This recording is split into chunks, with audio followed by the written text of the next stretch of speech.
A long time ago, after many wars, peace finally came. Humans, elves, and orcs agreed to stop fighting. They live side by side, but not together. Old fears and prejudices melt away slowly like ice in spring. This story happened during the harshest winter anyone could remember. It didn't start with a battle, but with the quiet sound of snow under the boots of a lonely man. In the human kingdom, at the foot of the Orc Mountains, there is a small village called Silver Creek. It was named for the stream that flows from the mountains and never freezes, shimmering in the sun like liquid silver. Our hero's name is Artem. He is a forester and an herbalist. He lives alone in a sturdy, old hut right on the edge of the village, where the forest meets his garden. Artem is a quiet and observant man. He understands the language of birds and animals better than the bustle of a human crowd. His day starts at dawn, checking his traps empty.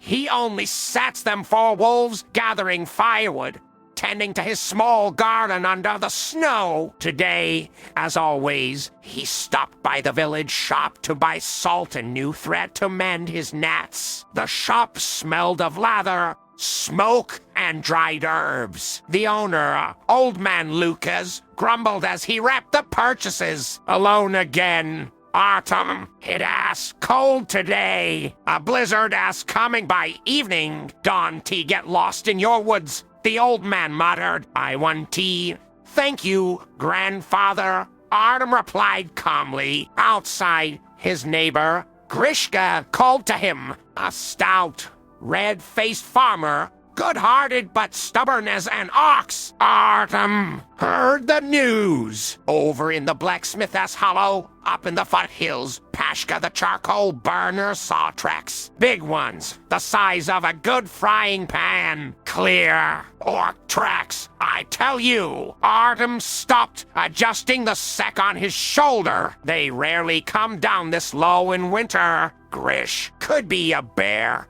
woken from hibernation. Bears don't wear boots. Grishka snorted. I am telling you as a friend. Be careful. Peace is peace, but your own hide comes first. No one knows what they ray thinking up there in their stone forts. Artem nodded, not wanting to argue. Thanks for the concern. Eily, be careful. He walked home. The sun was setting, casting long blue shadows. His hut stood apart. Smoke rose in a thin stream from the chimney. The stove was still warm. Inside, he breathed in the familiar smell of pine logs, dried thyme, and old wood. This was his kingdom. Jars of herbs lined the shelves. An unfinished book about medicinal roots lay on the table. Silence. Only the crackling of the fire. He made a simple dinner, stewed cabbage with mushrooms and a piece of dark bread. Sitting by the hearth, he watched the flames and thought. He thought about the tracks, about orcs. He had seen them at distant fairs in Karzamgrad, stern, silent, with eyes like dark stone. Their smiths forged the best axes in the world. But fear lived not in the present, but in the past, in stories and memories passed on in whispers. The next morning, the sky was leaden. The air felt sharp, promising snow. Artem, as usual, prepared to go into the forest to check a distant watch post and bring back fresh spruce branches for the bathhouse. He dressed warmly, took his axe, knife, a backpack with food, and his skis. Grishka's warning echoed in his head. But duty was duty. The forest needed tending. The first 2 hours were quiet. The forest stood silent, bewitched by the frost. Then the wind picked up, first timidly, then stronger. It whistled through the pine branches, and the snow began to fall. Not soft flakes, but sharp, stinging grit that hit his face like sand. A blizzard. Artem stopped, Visibility dropped to a few dozen paces. Turning back was already a long way. Going forward to his forest cabin was closer. He pulled his hood low and moved on, relying on an inner compass that had never failed him. He walked, his eyes fixed on the snow at his feet. Suddenly, his left ski hit something. Not a bump, but something solid and large. Artem barely kept his balance. What in there? He bent down, brushed the snow aside with a mittened hand. Under the snow was fabric, coarse, dark wool, then a belt, then a shoulder. Human! No, too large, with a grayish tint to the skin. Artem's heart skipped a beat. He began digging quickly. Before him lay an orc woman, young. Her face, which should have been stern and strong, was now slack like a sleeping child ass. Lips blue, frost on her eyelashes and brows. She carried no weapon, wore simple, soaked travel clothes. A torn, empty pack lay beside her. Artem frantically pulled off his mitten and pressed his fingers to her neck, under the heavy jaw. Faint,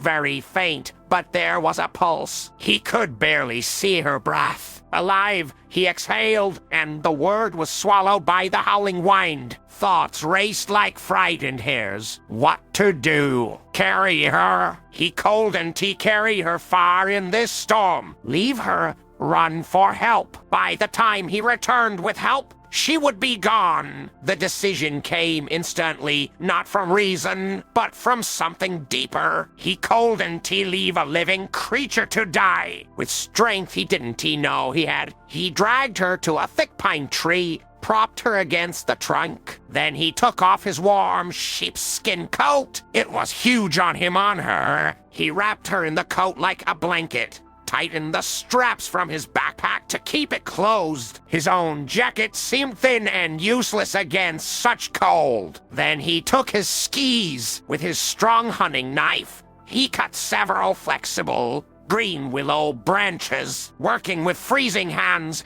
he fashioned a sort of flat sled drag. Crude, but sturdy. He heaved the unconscious orc woman onto it, tied it with rope made from his unraveled belt and backpack straps, and he dragged her. It was hell. Every step was a fight. The wind beat his face. Snow crapped down his collar. He fell, got up, fell again. His hands went numb. His back burned. He began to talk, not to her, but to himself. To keep rhythm, to stay awake. What an idiot. Volunteered for this. You ray-heavy girl. My sack of potatoes was lighter. Don't you dare die. Hear me. I've dragged a log for a cabin. That was more fun. You ray just a big, stubborn log. That all. His voice was hoarse, broken by the wind. He didn't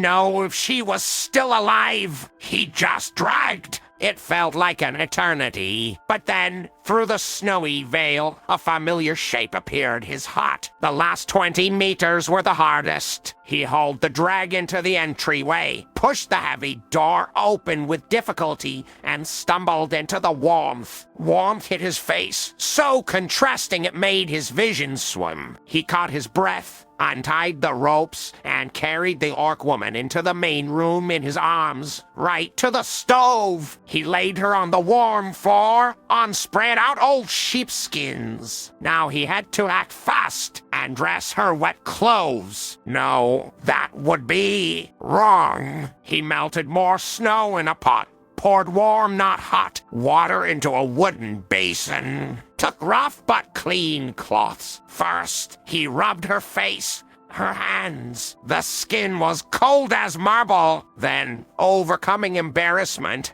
he carefully rubbed her feet, removing the wet boots. He knew the danger of frostbite. Then he covered her with all the blankets and coats he could find in the house. He stoked the fire in the stove stronger, put a pot of water on the edge, and threw in a handful of dried berries and herbs for scent. He sat on a stool nearby, exhausted to the bone, and just watched. An hour passed.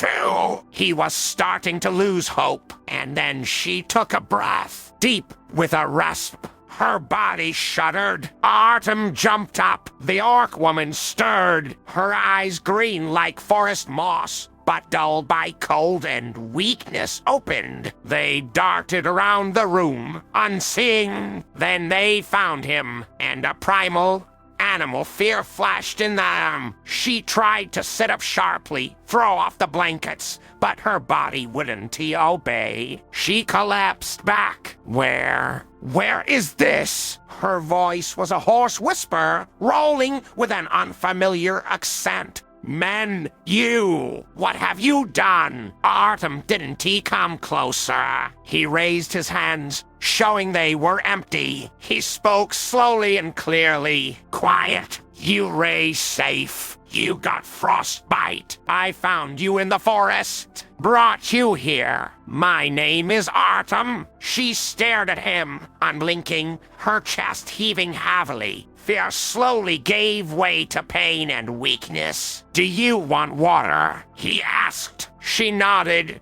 barely noticeable. He poured warm herbal brew into a mug, carefully handed it to her. She took it with her large hands. Her fingers still didn't work well, but she drank greedily, draining it all. More. She whispered. He poured more, then brought her a bowl of leftover stewed cabbage and bread. She ate without stopping, like a cornered animal. Artem stepped back to the table, giving her space. When she finished, a little clarity returned to her eyes, and shame.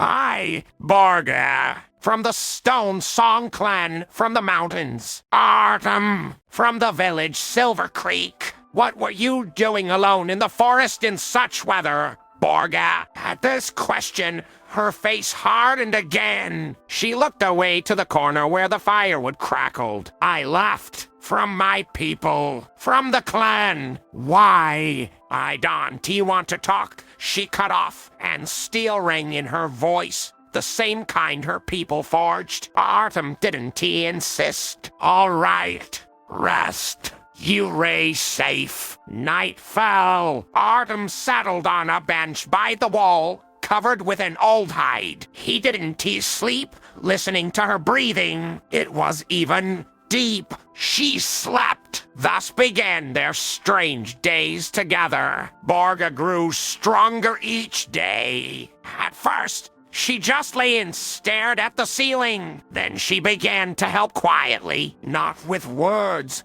but with actions. She saw there was little firewood in the entryway. The next morning, Artem found the whole woodpile neatly stacked by the stove. She noticed the axe handle was loose. A couple of hours later, the axe stood like new, with a tightly fitted handle. They spoke little. He offered food. She ate. He showed with gestures where the water bucket was, where the outhouse was. She nodded. A silent, working understanding arose between them. One day he brought back a hare from hunting. Skinning it at the table, he noticed her watching his movements. Her gaze was critical. What? Am I doing it wrong? He asked. You didn't cut this tendon here.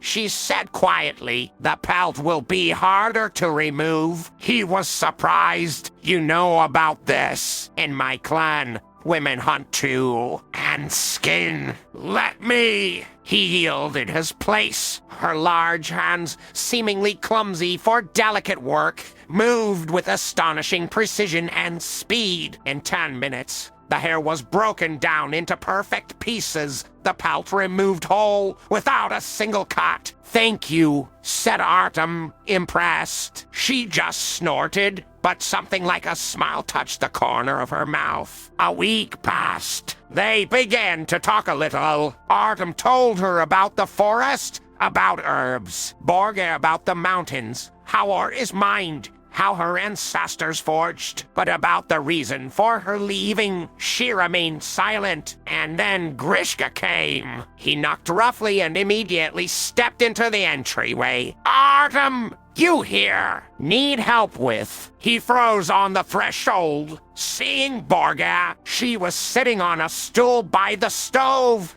mending a basket. deftly working with thin willow twigs. Grishka paled so much his freckles stood out like specks. His mouth fell open. Borgha slowly raised her eyes to him. Green, impassive eyes. Grishka recoiled. Artem, come out. Now, he forced out. Outside, it was cold. Grishka grabbed Artem by the sleeve. Have you lost your mind? You have an orc woman in your house. Living. She was freezing, Grish. I saved her. She hasn't harmed anyone. Harm. Just look at her. She ass huge. She could break you with one finger. The whole village is already whispering. They say you lay under a spell. They say she has enchanted you. She ass just a person, Gregory. Well,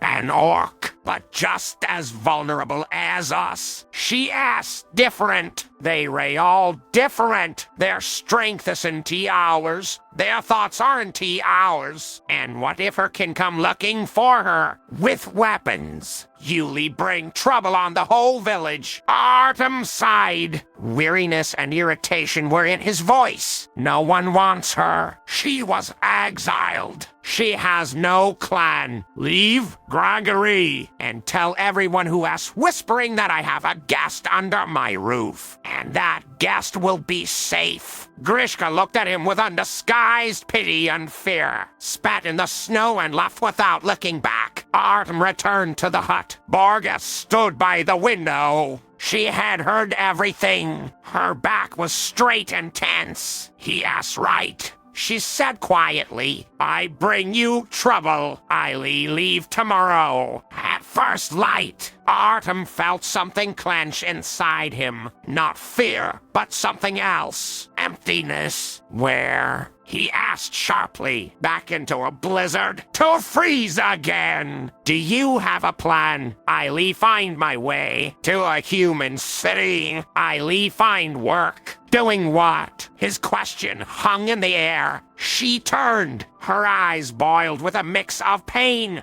anger, and shame. Not your business. Human. After a week under the same roof. After all this, I think it has become my business. She clenched her fists. Her voice trembled, breaking into a low, threatening growl. You want to know? Fine. My clan, my father, they exiled me because I don't want to be a warrior. I don't want to be a miner. I don't want to marry some old chieftain to bear him strong sons. She was almost screaming. Tears, angry and hot, streamed down her cheeks, leaving shiny trails on her gray-green skin. I molded, understand, from clay. I took it from the river, kneaded it, made pots, cups, little animal figures. Nonsense. Trinkets for an orc disgrace. The hands of a daughter of stone song must hold a hammer or a sword, not dirt. My father told me. He smashed all my work, everything I made in a year. Smashed and trampled it underfoot. She was breathing heavily, her shoulders heaving. I left, wanted to reach your big city. Australian. Thought maybe there, maybe someone would buy my pots, but I got lost. The blizzard caught me, and so you found me. Satisfied. Now you know the truth about your pathetic guest. She blurted it all out and fell silent, looking at him defiantly, expecting mockery or pity. Artem didn't say a word. He slowly walked to the large chest by the bed, opened it, dug inside, and pulled out a clay mug. It was rough but sturdy. A simple yet expressive pattern was scratched onto it, a chain of mountain peaks. He handed it to Borgha. She looked at the mug, not understanding. I bought it 5 years ago at a fair in Karzamgrad. Artem said quietly. Paid to silvers for it. A lot.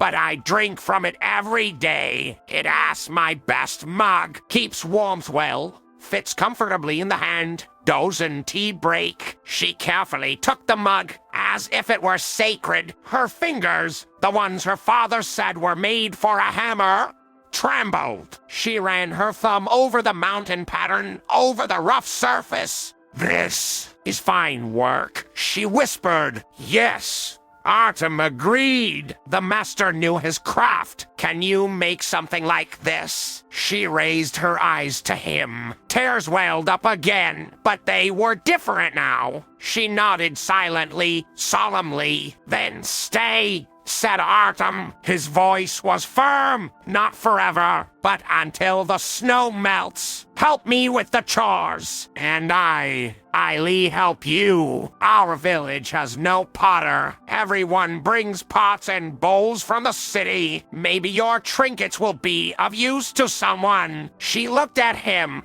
unable to utter a word, then looked again at the mug in her hands, and nodded again. The next day, Artem went to the frozen creek. He knew a spot under a steep bank where there was a layer of gold, rich clay. He brought back a whole bucket and put it in the entryway where it was cooler. Seeing the clay, Borgha transformed. Her movements became light. Her eyes lit up with an inner light. She kneaded the clay for a long time, adding fine river sand, water. Then she sat on a low bench by the window where there was more light and began to create. Artem did his chores, but couldn't he help watching? Her large, seemingly awkward hands became magical. They caressed the formless lump, and it obediently turned into the round belly of a jug, an elegant spout, a comfortable handle. She didn't use a potter as will she didn't have one. She coiled it by hand, as her distant ancestors did. It was hypnotizing. By evening, to finished jugs and several small cups stood on the table. They were raw, unfired, but already showed strength and a peculiar beauty. "Need to fire them tomorrow," said Borgha. Her voice sounded confident for the first time. "Can do it over a fire. Carefully. We will," Artem promised. He lit a small but hot fire in the yard. Borgha carefully placed her creations in the coals and ash. The process was long, requiring attention. They sat side by side on logs, silently watching the fire. Smoke and warmth mixed with the frosty air. "Thank you," Borgha said unexpectedly, not looking at him. "Not just for saving me. For the clay. For not laughing. Don't mention it."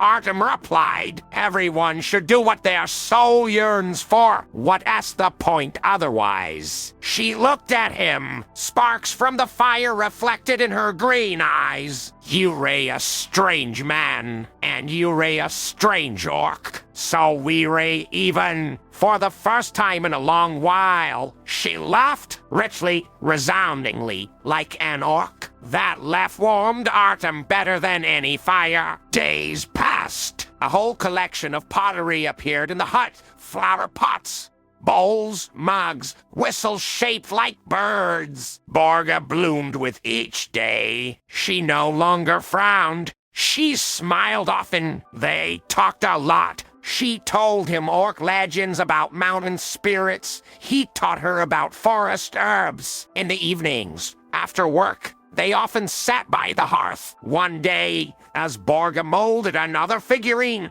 Artem asked, "And why didn't you go to the elves? They value art. They would have understood you." Borgha thought, her fingers not stopping. "I was afraid. They ray like fine porcelain or ice. Beautiful, but cold and alien. But you ray simple, like an oak or a stone. Rough on the outside, but warm inside. Solid. You can lean on someone like that." He looked at her. The fire played on her strong features, her prominent tusks, her focused eyes. In that moment, she didn't seem strange or scary to him. She was just Borgha. Stay, he said again, but this time there was a plea in his voice. Not until the snow melts. Just stay. She looked up at him. Confusion, hope, and fear were in her eyes. The people, they were not ready yet. Grishka, the others,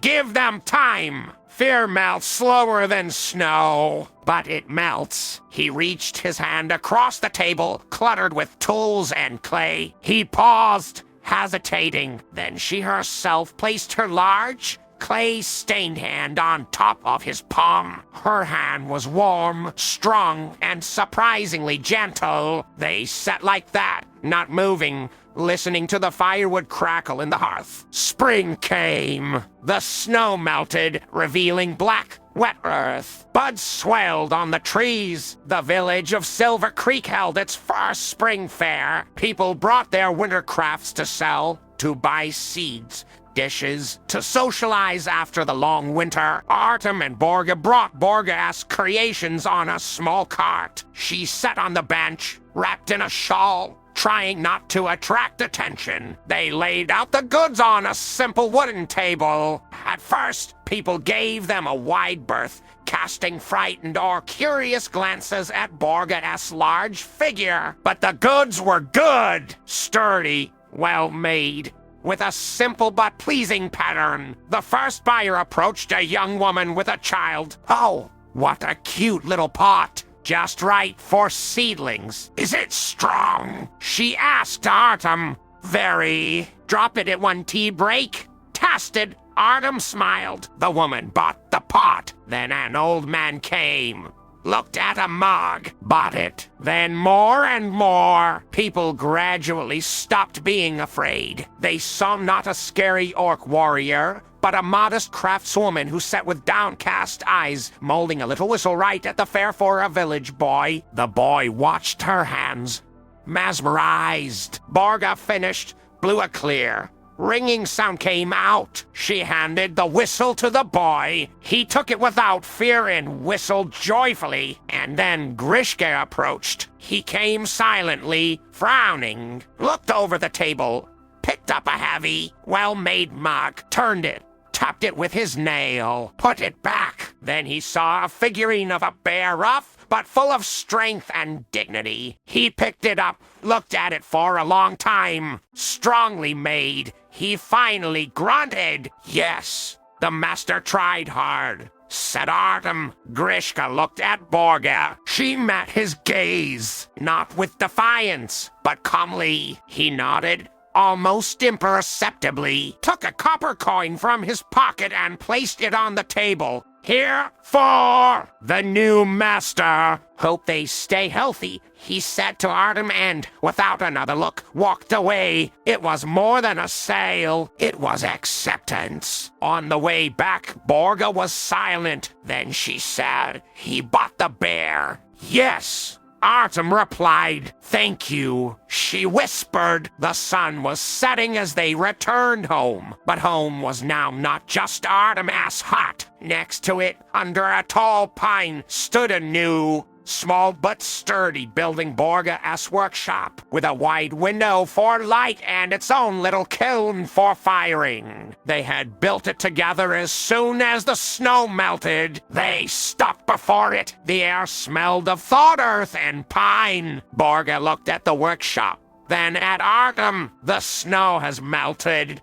she said quietly. It has. He agreed. She was silent for a moment. I am staying for a while. Let us see what we shape together. And their story, molded from trust, warmth, and clay, was only just beginning.